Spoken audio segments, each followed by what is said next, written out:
প্রিয় দর্শক, আসসালামু আলাইকুম। একটি গণতান্ত্রিক দেশে একজন প্রতিবন্ধী মানুষ, একজন রিক্সা চালক নিরাপদ নয়।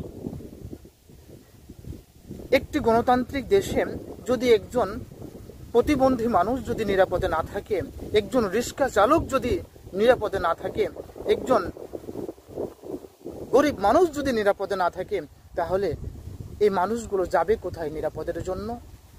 কোথায় গেলে নিরাপদ পাবে, নিরাপদ আশ্রয় পাবে? এই বাংলাদেশ আমাদের আগের আর বাংলাদেশ নাই। একজন রিক্সা চালক তার শেষ সম্বলটুকু রক্ষা করার জন্য তার নিজের হাত সেই রিক্সার চাকার লগে তালা মেরে ঘুমায়। সেই সম্বলটুকু যদি হারিয়ে যায়, তাহলে তার ফ্যামিলি চলবে না, তার ফ্যামিলিকে এক মুঠো খাবার দিতে পারবে না। সেই ভয়ে তার হাতের সাথে তালা মেরে, রিক্সার চাকার লগে তালা মেরে ঘুমায়। একজন পাগলি, একজন প্রতিবন্ধী রাস্তার পাশে ঘুমাইতে পারে না।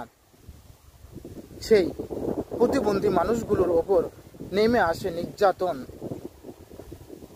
আর সেই নির্যাতনের শিকার হয় নিষ্পাপ শিশু।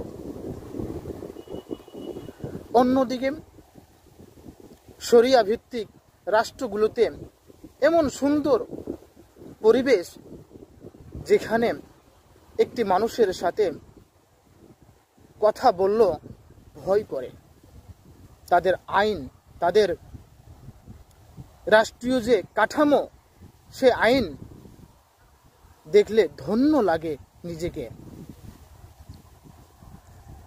সময় হইলে, আজান হইলে দোকানগুলো উন্মুক্ত থাকে।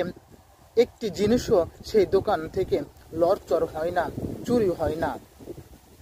মানুষ রাস্তাঘাটে টাকা ভর্তি ব্যাগ নিয়ে চলাফেরা করে, তবুও সেই মানুষটি নিরাপদে রাস্তা চলাচল করতে পারে। ছিনতাই হওয়ার, তার কাছ থেকে চুরি হওয়ার কোনো সম্ভাবনা থাকে না। সে সাহস কেউ দেখাতে পারে না, কারণ সে রাষ্ট্রের আইন অনেক কঠিন। অপরাধ করলে শাস্তি পেতে হবে।